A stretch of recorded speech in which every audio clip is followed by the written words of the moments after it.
to a brand new video. I'm Looker Plays, and today 1.17 has finally arrived, so I am going to show you all the new features in case you didn't know them. Oh, there's an Enderman.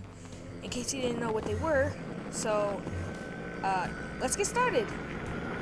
Okay, we're going to start off with blocks, and we're probably going to start off with the biggest category of blocks, deep slate. This is a new kind of stone, just like this is almost exactly like blackstone, except there's a cobbled and uncobbled. This is the cobbled, which is basically raw blackstone as we just mine it, and then there's non-cobbled, which is kind of like the stone.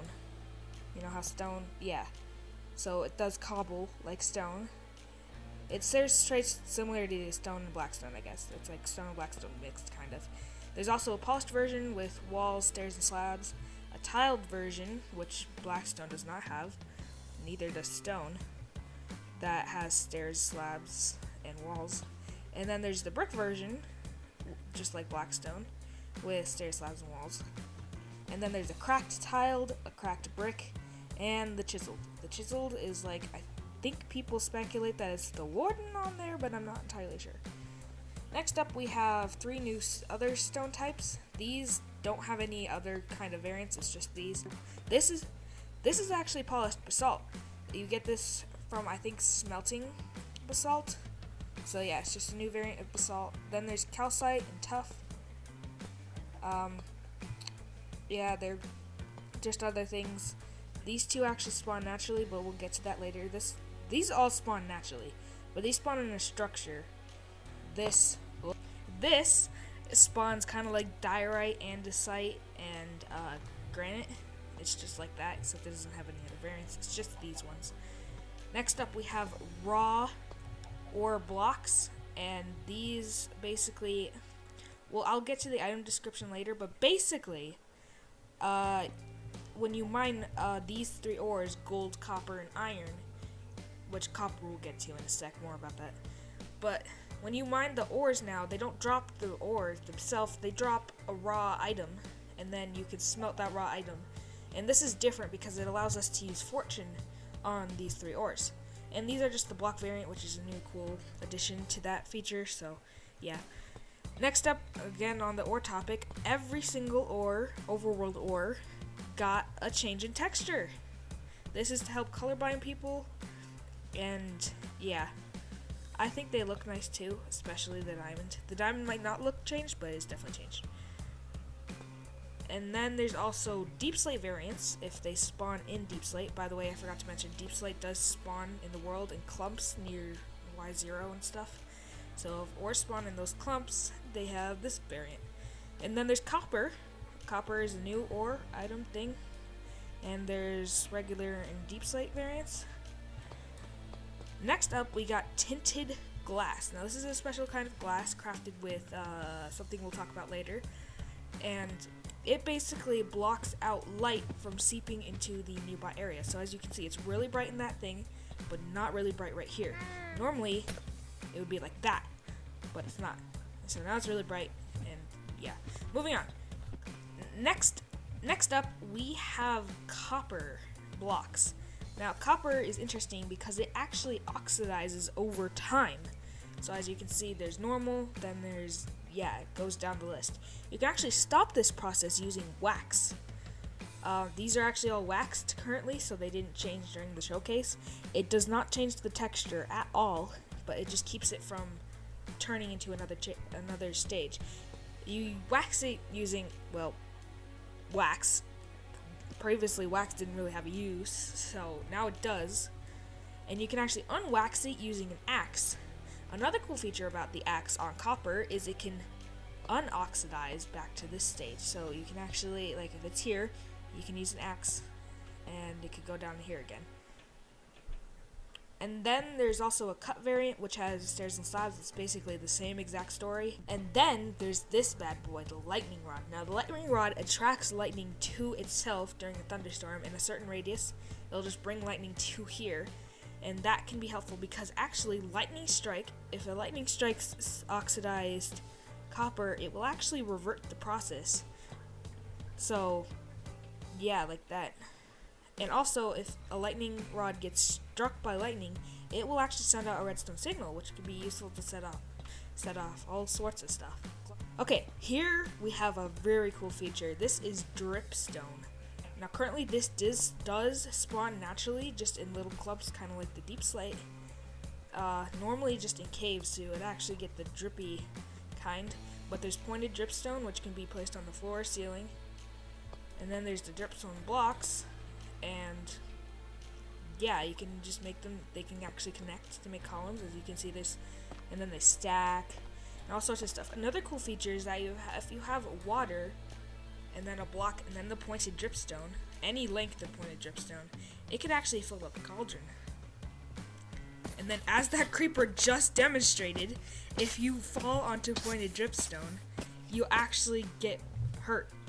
And the same story if it falls on you, but I did not make a demonstration for that. That creeper, wow, that was perfect timing, bud. And then there's glow lichen. You've probably been seeing glow lichen all over the place. It lets off a bit of light. It's kind of like vines, but you can actually place it however you want. And it doesn't not grow by itself. It only grows if you bone meal it. So, very nice little light sources that you can keep in the back of the cave to light it up. Okay, so over here we have got the Amethyst geode, which is a new structure that, as you can see, spawns with calcite and the smooth, polished. No, smooth. It's smooth basalt. Okay, I keep forgetting because there's already polished basalt, but now there's smooth basalt. Okay, so Amethyst geodes, basically you can get amethyst shards and clusters and stuff. These are normal amethyst blocks. Then these are the budding, where actually these things grow out of, as you can see. And these cannot be picked up or moved in any way, so if you want to farm them, you have to have one, know where it is, and yeah, farm them here. You can destroy the regular blocks and pick them up, but not these ones. And then over here, these are all the stages of growth for the amethyst clusters.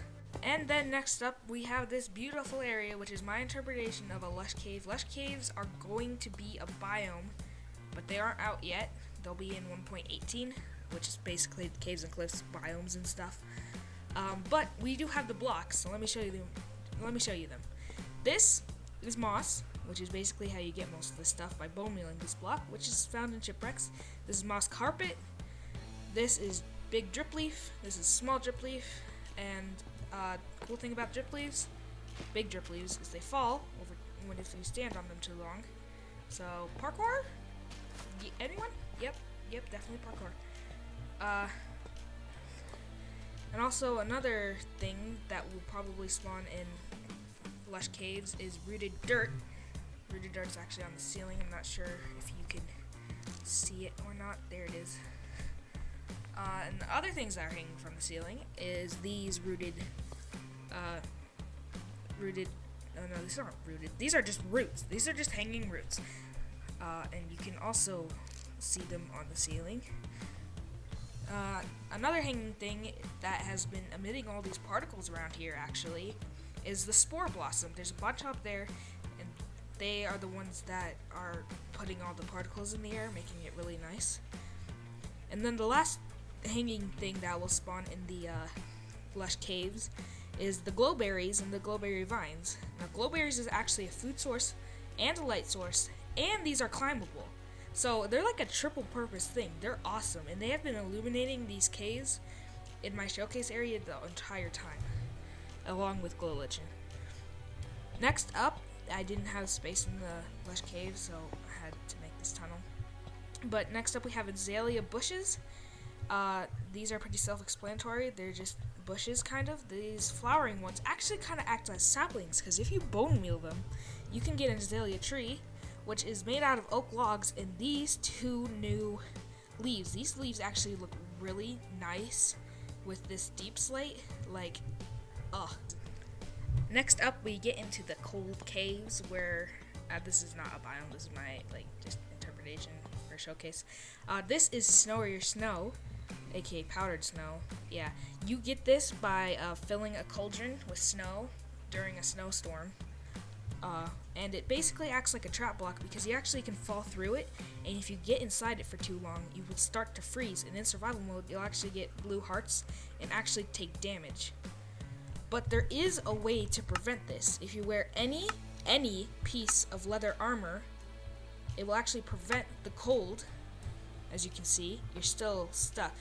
But if you wear leather boots, you can actually walk on top of it.